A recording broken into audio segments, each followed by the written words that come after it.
ژیرتان لەگەڵە لاڵقەی ژمارە 90 بەرنامەی سفر یەک ژیری ئەوڕۆ بەرنامەی تایبەت و ناوازم بۆ ئامادەکردنە تکایە تا کۆتایی بینەری بن. پێش دەزەوە ڤیدیۆی بکەم لایک و ڤیدیۆ تکایە لەبیر مەکەن یارمەتیی گەورەی چەناڵی ژیرتن تاوەکو لە ڤیدیۆکانم بەردەوام تاکە وزە لە بۆ چەناڵی لایککردنی ئەو ڤیدیۆیە تاکو زۆرتر خەڵک ڤیو ببینی. وهروە ڤیدیۆیەکی کەشم هەیە لە بەناوی پێشکەڕین بۆ یاری The Last of Us Part 2 لە لینکی دیسکریپشن دامنەیە لینکەکە دابگرن تکایە سەیری ئەو ڤیدیۆش بکەم پێشکەڕین بۆ چوونی خۆم لەسەر یاری The Last of Us Part 2 دەردەبڕم چونکە من دوو شەوی لەسەر یەک یاریەکەم کرد تاوەکو تەواوم کرد بە زووترین کاتە ڤیدیۆ بۆ ئێوە بڵاوکەمەوە خەڵکەکی زۆر ڤیدیۆەکەی نەبینیوە تکاتانە دەکەم سەیری بکەن و شەیری بکەن تاوەکو زۆرترین خەڵک ببینی و بەڵێنش بی هەفتەی داهاتوو ئینشاءالله ڤیدیۆیەکی نوێ لەسەر یاری The Last of Us بڵاو دەکەمەوە بەناوی دوای کڕین کە ستۆری یاریەکەتان بۆشی دەکەمەوە با دەست بە هەواڵەکان بکەیت. یەکەم هەواڵیش باسی بکەم لەناو تویتەر دەسوڕامەوە بینیم کەسێک ڤیدیۆیەکی دروست کردێت لەسەر یاری Red Dead Redemption 2 Undead Nightmare 2 ئەگەر بێت و بەشی یەکەمی یاری Red Deadتان کردبی دەزانکەوە مۆدێکی تێدا نەک مۆدەک تقریبان ستۆریەکی تێدا DLC تێدا بەناوی Undead Nightmare واتە مۆدی زۆمبیەکان تقریبان زۆمبیەکان ناو دنیاکەی هەنا من پات خۆی کردیتم وە پێم وایە بە بەلاش و نازانم لەبەر چ ئەو مۆدیانە ناو بەشی دووەمی یاریەکەشدارە بۆیە یوتیوبەرێک هەڵساوە بە دروستکردنی ڤیدیۆیەک کە ئەو ناوسانە نیشان دەدا کەوارە ناو یاری Red Dead زۆمبی تێدایە واتە ئەو کەسانی تێدایە کە مردوونە و دەڕۆن هەندێک شوێنی ناو یاریەکە نەچڕۆکەی بەدەست دەکەوی بەڵام وەکو مۆدەکی گشتی تێدانە ئەو یوتیوبەر هەڵساوە چەند شوێنێکی لێک داوە ڤیدیۆیەکی زۆر ناوازی دروست کردێ ئەوکو ڤیدیۆیان دەبینن شوێنەکانی زۆر جوان داناوە و نیشان دەدا ئەگەر بێت و Undead Nightmare 2 لە بۆ یاری Red Dead Redemption 2 دانرا بە چەندە ناوازە دەبوو بەڵام خۆمانزانانی کەوا ڕۆکستار گرنگی بە DLC یاریەکان نادەن لەمە زیاتر گرنگی بە مۆدی ئۆنلاینەکەی دەدا بۆیە یاری Red Dead 2 ئۆنلاین یاخود Red Dead ئۆنلاین ئەستا یاریێکی گەورەی هەرچەندە خەڵکەکی زۆر یاریەکەی ناکە Red Dead ئۆنلاین ناکە GTA 5 دەکەن کە ئێستاش هەواڵێک هەیە GTA 5 و GTA 6 بەڵام گرنگەوەیەکەوە خەڵکەکی زۆر داوای بەشێکی نوێی Undead Nightmare 2 دەکرد لە یاری Red Dead Redemption 2 بەڵام دروست نەکرا بەڵام هەر دڵخۆشین کەوە کەسێک توانێتی ڤیدیۆیەک دروست بکە وەکووە وایە تۆزێک لەناو سوشال میدیای جیهانی تۆزێک دەنگدانەوەیەک دروست داوەکو ڕۆکستار بەخۆی دابستەوە گرنگی بەو مۆدە ناوازانە بدات دەمێ ڕێنگۆ بزانم حەزتان دەکرد دەمێ ڕێنگۆ بزانم تا ئێستا یاری Red Dead ئۆنلاین تاقی دەکەیتەوە یاخودنا و حەز دەکەی مۆدێکی لەو بابەتە لەسەر زۆمبیەکانە ناو یاری Red Dead Redemption 2 ببینی دەمێ لە کۆمنت ڕێنگۆ ببینم هاوڕێیان هەواڵی دومیشم هەواڵێکی کورتە ئەویش ئەپدەیتێکی نوێ لە بۆ یاری ماینکرافت زیاد دەکرێت وەبزانم لە چەند وڵاتێک ئێستا ئەپدەیتەکە بەردەستە لەوانە لە کوردستانیش ئەو ڕێیان بەیانی بەپێی ئەوەی کە ڤیدیۆەکە دەبینی ئەپدەیتەکە بەردەست بی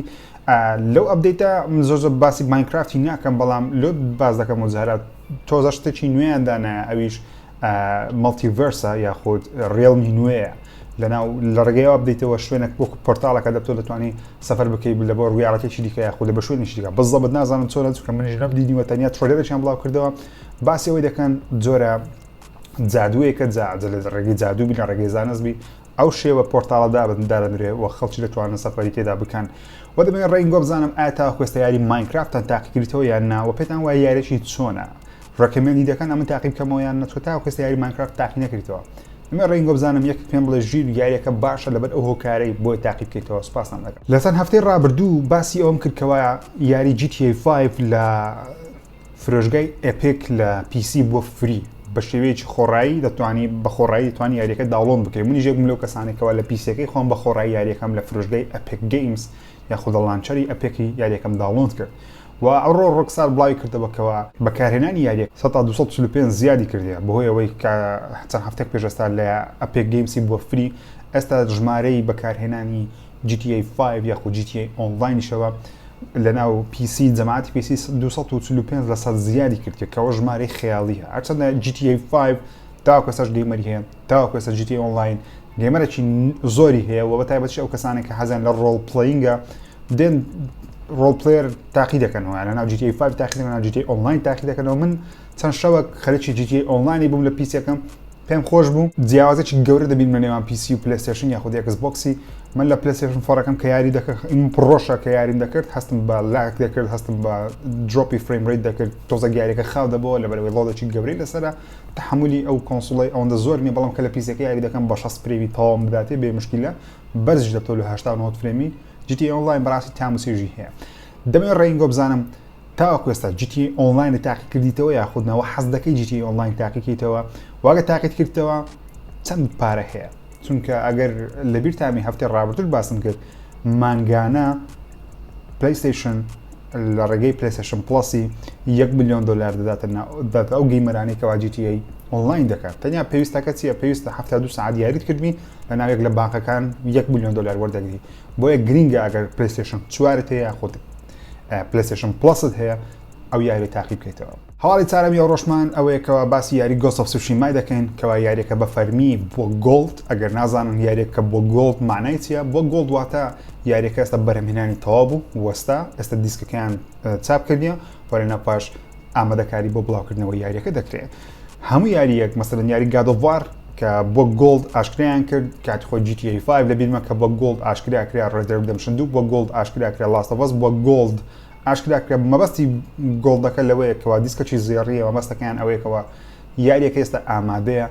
هیچ بەرهەمێنانێکی نوێی لەسەر ناکرێ ئەوەی کاری لەسەر دەکرێت تەنیا بەرهەمێنان و چاپکردنی تەبعەکانە وەروە کۆپیکردنی دیسکی بلوڕێیەکانە خۆ یاریەکە لە مانجی هەفت بڵاو دەکرێتەوە بێگومان لەوەی چۆن ڤیددیویەکم دروست کردی لەسەر یاری The Last of Us Part 2 کە زۆربەتان سیرتان نەکردێت لە لینکی دیسکریپشن دامنێت تکایە بڕۆ سەری ئەو ڤیددیویە بکەن دڵم دێشی کە ڤیددیویەکی وای ناوازتانە بە دروست دەکەم ئەنگۆ سەیری ناکەن بڕۆن سەیری بکەن چۆن ڤیددیویەکی باشە کاتێکی گەلەگەلە زۆرم سەری کۆش زیاتر باسی Last of Us دەکەم مهم بۆ گۆڵد ئەو معنایەکەیتی ئەو زانیاریتان پێ بدەم بۆ کەسانی کەوا نازانن یاریەکە دەتە گۆڵمانەی وایە بەرهەمێنانی ئەو یاری وەستایە ئێستا ئامادەکاری دەکرێت لە بۆ ئەوەی یاریەکە بڵاو بکرێتەوە لە مانجی هەفت کە Ghost of Tsushima پێم وایە یەک دەبێت لە باشترین یاریەکانی ئەو ساڵ کە تەنیا لە PlayStation 4 بڵاو دەکرێتەوە گارەگارێکی گەورە لە ناو یاری فۆرتنایتی دروست بووە هۆکارەکەشی ئەوەیەکەوە ئێستا خۆپشاندانێکی گەورە لە زۆربەی وڵاتەکانی جیهان بەڕێوە دەچی بە تایبەتیش لە ئەمریکا خەڵکی لە ئەمریکا زۆر هێرشیان کرد بەسەر ئۆتۆمبیلی پۆلیسی لە ناو یاری فۆرتنایتیش ئۆتۆمبیلی پۆلیسی هەیە بتوانیت لوتی بکەین یاخود لە ناوی بە یاخود چەکچی لێ بدەیت بۆیەش بۆ ماوەیەکی کاتی بۆ ماوەی 2 کاتژمێر یاری فۆرتنایت لە ئەمریکا قەدەغە کرا لە هەندێک ویلایەتی کە ئەو شوێنانەی کە پرۆتێستن و ینی خۆپشاندانی لێ بەردەوامە تاوەکو خەڵکی هان نەدرێ سیارەی پۆلیسی لەسەر شەقامەکان لەناو ببن و لە پاش ئەو قەدەغەکردن کە یاریەکە دووبارە سێڤەرەکانی ئۆنلاین بۆ لەو چەند هەرێما وەدەم سێ هەرێم بوو بە شێوەیەکی کاتی بتەنیا لە ئەو پەیامێک بگەێنیتەوە فۆرتنایت پێویستە ئۆتۆمبیلی پۆلیس لە ناو یاریەکەی لابە و ئێستاش بە فەرمی فۆرتنایت ینی ئەپیک گەیمز ڕاگەیاندکەوە ئۆتۆمبیلی پۆلیس لە ناو یاری فۆرتنایتی لا دەبن لەبەر مەرامێکی سیاسی تاوەکو خەڵکی فێر نەبن بە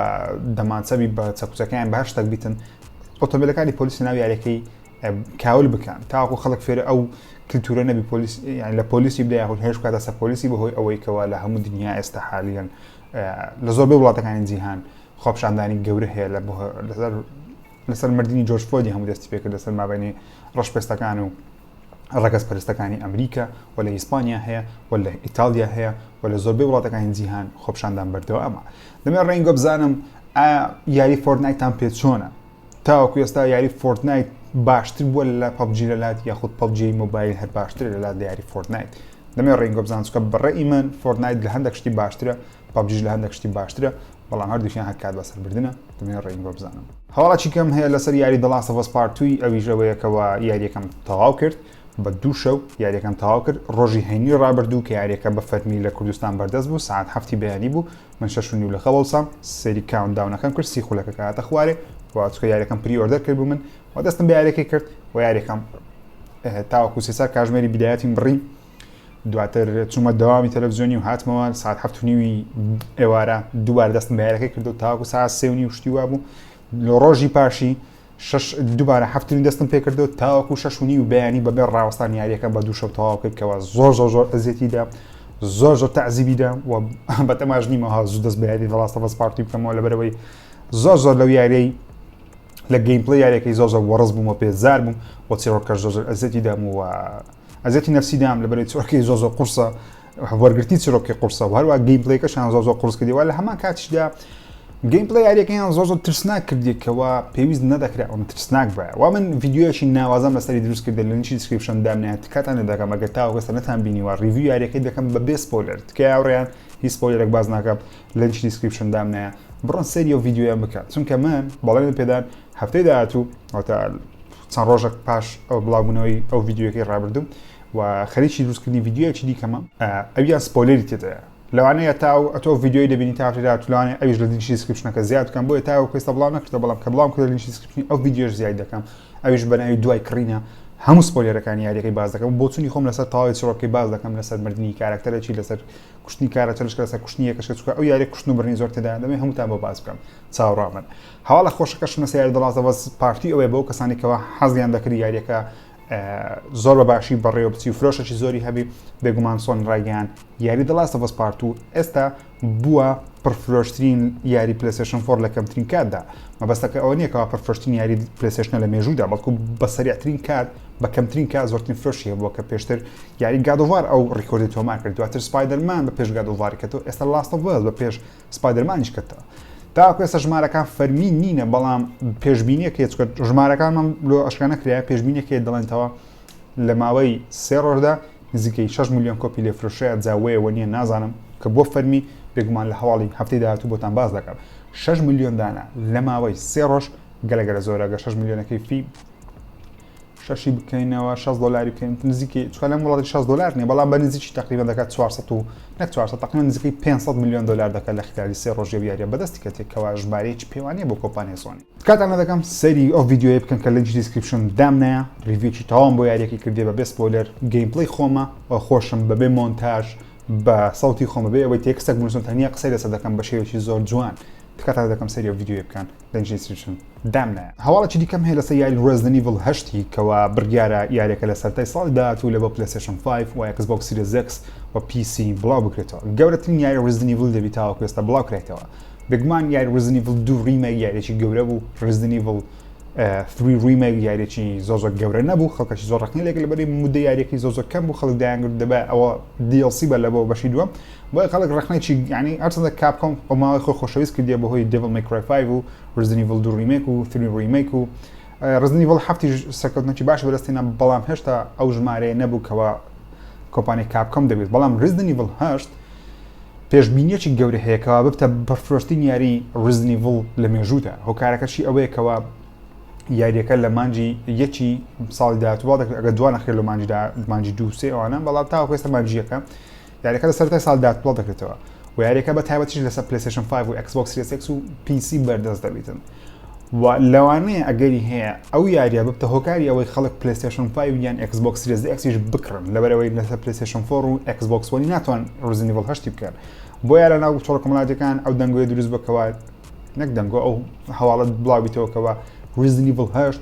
ئەگەری هەیە وا بکە کۆنسۆڵەکانی زیاتر بفرستون کە خەڵکەکی یەکجار زۆر چاڕوانی ئەو یاری دەکات لە تۆڕ کۆمەڵاتەکان باسی ئەو یاری دەکەن لەبەرەوەی چڕۆکی یاریەکە خەڵک زۆر بەدڵیتی کەوا چڕۆکەی تاڵ جیاواز و نوێە وایوا شێوەی کریسیان چاکردەوە ئەگەر لە بیرتانبی لە Resident Evil 7 شێوەی کریسی ئەو هابوو خەڵکەکی زۆری تۆڕا کرد کە پێشتر شکلی کریسی بەو شێوازەی بوو ئێستا شکلەکەیان بەو شێوازە لێکردن خەڵکەکی زۆر بەدڵیتی و خەڵکەکی زۆری پەمدایە تاوەکو لە ساڵی داهاتوو سەرەتای ساڵی داهاتوو یاری Resident Evil 8 بکڕن دەمێن بە ڕاشکاوی پێتان بڵێم بە سەرعەت پێتان بڵێم حەز دەکەم ڕێنگۆ بزانم ئایا چاوەڕوانی ئەو یاری دەکەی لە ڕۆژ یەکەم یاری Resident Evil 8 دەکڕی یا خودنا لە کۆمنت دەمێ ڕێنگۆ ببینم و تەماشای بکەم چکم تەماشای هەرم کۆمنتەکان دەکەم هەواڵێکی دیکەم هەیە لە سەیاری Horizon Forbidden West یاخود Horizon 2 Horizon Forbidden West بەڵام بەشی دووەمە پێ دەڵێن Horizon 2 کە بڕیارە لە بۆ PlayStation 5 لە ساڵی داهاتوو یان 2 ساڵی داهاتوو نازانم کەین ڕۆ دەکرێتەوە بیم تایبەتە بە PlayStation 5 و یارێکی ئەکسکلۆسیڤی PlayStation دەبێتن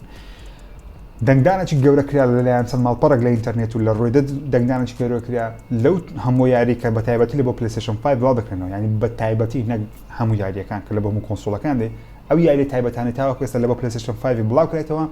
زۆرترین کەس کە داوا دەکە بە زووترین کات بڵاو دەکرێتەوە یاری Horizon 2 گەیمەرێکی زۆر داوای ئەو یاری دەکات کە سۆنی لەگە PlayStation 5 بڵایکەوە بەڵام ئەکیدم یاریەکە ئامادە نییە و دووریشە لەوەی ئامادەبی تاوەکو لەگەڵ دەرچوونی PlayStation 5 لە کۆتایی ئەو ساڵ بڵاو بکرێتەوە خەڵکەکی زۆر داوای ئەو یاری دەکەن خەڵکەکی زۆر دڵی بەو یاری خۆش بوو لەبەرەوەی ترێلەری یاریەکەی بەجددی گرافیکێکی ناوازەی هەبوو وە ستۆری ئێڵۆی ئەو کچە نازدارە ستۆریەکەی زۆر جوانە سەری ئەو گرافیکە بکەم بەڕاستی ینی ئەگەر تو دڵت بۆی خۆش نەبیکەوە گرافیکی یاریەکان گەیشتە ئەو قۆناغی نازانم دڵت بەت خۆشە وازدەوەی بینەوە PlayStation یاخود Xbox گرنگەوەیە پێشکەوتنی یاریەکان دڵی هەمومان خۆش دەکەوە خۆ گەیمەران پێم خۆشەوە دڵم خۆشەکە گەیمەرێکی زۆر داوای ئەو یاری دەکات چونکە بەڕاستی لە کوردستان چاوێکی زۆر لەسەر ئەو یاریە نیە حەز دەکەم گەیمەرانی کوردستان بەشی یەکەمی ئەو یاری تاقی بکەنەوە چونکە من یاریەکەم تاقیکردەوە تەواو کردیان یەکە لە خۆشترین یاریەکان بەس DLC-کان نەکردیە بەڵام DLC-کانش تاقی دەکەمەوە هیوام وایە ئێوەش ئەو یاری تاقیکەنەوە دەمێ ڕێنگۆش بزانم تاوەکو ئێستا بەش یەکەمی هۆرایزنت کردی یاخود نەکردیەوە ئەگەر نەتکردی لەبەر نەتکردی ئەگەر کردی شتت پێم بڵێ ڕێی چۆن بوو لەسەر یاریەکە لە کۆمنت دەمێ ڕێنگۆ بزانم ناقەشێکی خۆش دروست بێت. بینە سەر هەواڵە خۆشەکە هەواڵە گەورەکە ئەوی هەواڵەکی نوێ و ناوازان بەدەست کەتی لەسەر یاری GTA 6 هەرچەندە دڵنجینە گۆ هەموو هەفتان باسی GTA 6 دەگەی لە کۆمنت نووسی بووی هاوڕێیان تکە لەوە لەبیر نەکەن من بەڵێنم بە هەم زۆرنەتاندا بووکەوە هەموو هەفتان من هەواڵی نوێ لەسەر GTA 6 لە بۆتان پەیدا دەکەم هەموو دەنگۆیەکانتان لە بۆ پەیدا دەکەم جا ڕاستە ڕاست نییە پێتان بڵێم بۆیە زۆر خەڵک نازانم لە تووڕە بۆ لەوەی ئەم زۆر باسی GTA 6 دەکەم یعنی هەموو دنیا چاوەڕێی GTA 6 دەکات ڕاستە گادەڤاری نوێ خۆشە هەموو یاری نوێیەکان خۆشن ڕاستە بەس خۆشە بەڵام باسی GTA دەکەی ئیدی هەموو خەڵکا بێدەنگ دەبیدرێ بزان چ هەیە بەخۆم هەروامە خۆم زۆر چاوەڕێی GTA 6 دەکەم نوێ هەموو هەفتان باسی دەکەم هەواڵە نوێیەکەشمانەوەی کەوە دەنگۆیەکێ لە ماڵپەر ڕێدت دوێنێ خوێنمەوە کارسنەوە دەنگۆیە سەدەسەد ڕاستە ڕازنیە جارێ نازانی بەڵام دوو دەنگۆی بەڕاستی نەگەیەک دەنگۆ جارێ دەنگۆ یەکەمەوەیەکەوە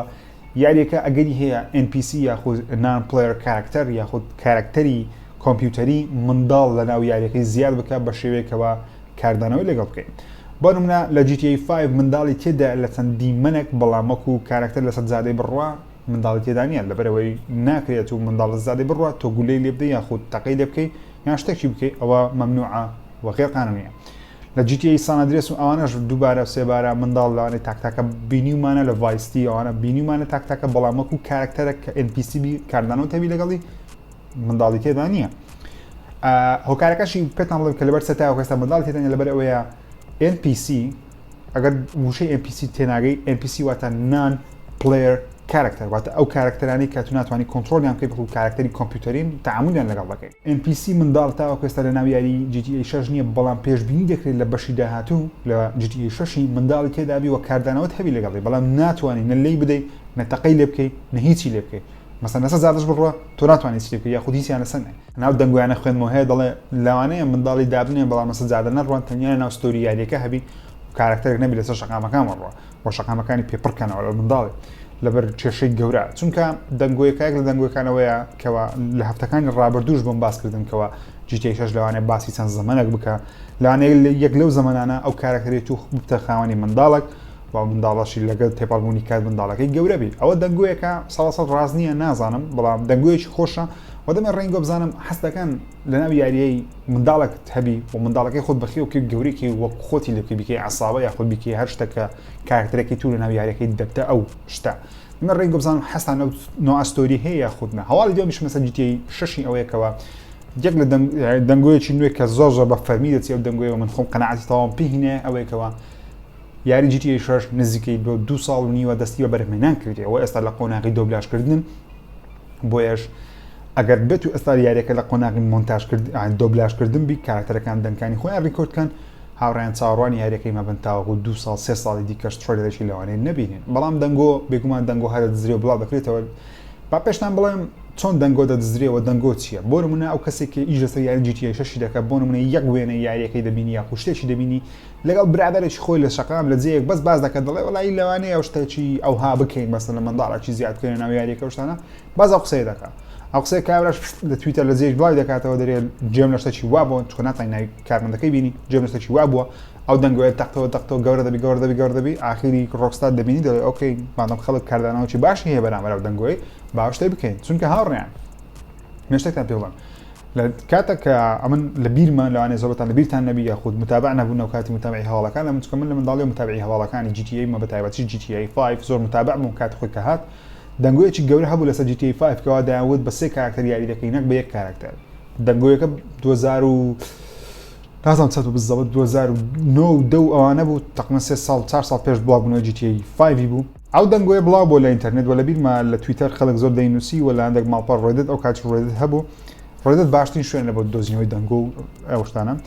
ڕۆکستار زانی ئەو دەنگۆیە خەڵکەکی زۆر دڵخۆش دەکات و خەڵکەکی زۆر چاوەڕوانیەوەی بە 3 کاراکتەر یاریکە نەک کاراکتەر ئاخیری لەسەر ئەو دەنگۆیانێک خەڵکی ئەو 3 کاراکتەریان زیاد کرد بەخۆ پلانەکە وا بە 3 کاراکتەر بی بەڵام دایما ڕۆکستار بی سۆنی بیبان قەس دەنگۆیەکی دەخانە ناو سوشل میدیا بزان کاردانەوەی خەڵکی چۆنە بەشکم خەڵک دەرێن نەخێرەوە هیچ نیۆشتانە ستودیوەکە ئەو هەموو پارەی خۆی بە خەسار نادەکەشتە خەڵک زۆر حەزینە نەبی یاخود زۆر نگاتیو بی بۆ ئەو دەنگۆیانە لەوانەیە هەندێکیان ڕازدەرچیان دەچیان ڕازدەر نەچی هاوڕێیان هاتمە کۆتای بەرنامەی 01 ژیری و هەفتەیە تا هەفتەی داهاتوو چاوەڕوان ئەمەندکە لایکی و ڤیدیۆی لەبیر نەکەن و ئەو ڤیدیۆ لە لینکی دیسکریپشندا منە کە خوێندنەوەی منە یاخود پێشکڕینی منە بۆ یاری The Last of Us Part 2 تکایە سەیری بکەن تا ڤیدیۆی داهاتوو هەرتەن دروست بن ئاگاتان لە خۆتامی بەبێ ماسێک مەچونە دەرێ ئەگە بێتان دەکرێت 50 ژەز بکەن بەڕاستی ئەو کۆڕۆنایە جێگەی سیقی نییە و جێگەی نییە توشبی بەرەوەی دەکەوێت خستخانەی دوایە لەو خستخانەیەش لەوانەیە تووشی کابراایکی بیان تووشی ئافرەتەکی وەزەی لە تو خراپتر بی لەوانەیە ئەویش زیاتر وە دەبکە ژیان ناخۆش بی دەکەن پلەیستێشنیان ئەکسبۆکس بەرز ناکەی لێوەندەر مۆبایلش لەوانێ لێ بستێنەوە لەوانەتانی پەبجیش بکەین لەوانەتانی فۆرنایتش بکەین لەوانەتانی یەکی Last of Us پێ ناکرێت کەواتە ژیانت بفەوتێ بەلاش و ئالاش وە دوایە دەمری لە دنیای ئەولاش کوتکێک کوچی گەیمی هێ پێت دەکەی گەیمت دەکرد لێیدا گەیمت دەکرد لێیدا جاگەداری ئەو شتانە بن تکاتانە دەکەم خۆشەویستنە بۆرەمتان تا ڤیدیۆ داهاتوو خۆتە بەگەڵ